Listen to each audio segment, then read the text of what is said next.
Tok ywaruok mosebedo ka yware matelo e od bura ma kaunti ma Nyamira, doho koro yango ni manen spika Enoch Okero ne othich oko kaluwore kod chike mag yiero ka yiero mar MCA ma Kirenyo Thaddeus Nyabaro bende opuodhi.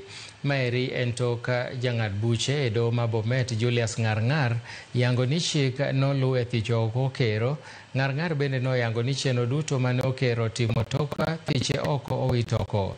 Kamano bende doho noyango ni Duke Onyari ema karan makare mar od burano. All parties and analysis of this matter, it is generally agreed that the seventh respondent was impeached on 24th of October 2024. It is then clear that the seventh respondent ceased hold office on 24th October 2024. Issue number 2.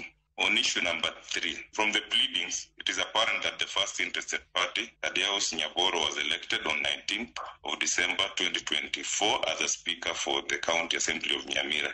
The courts have agreed that where we are now, this is the right assembly, and that what has been always been done by the other faction, who are our brothers and sisters, from October last year, all those transactions are null and void.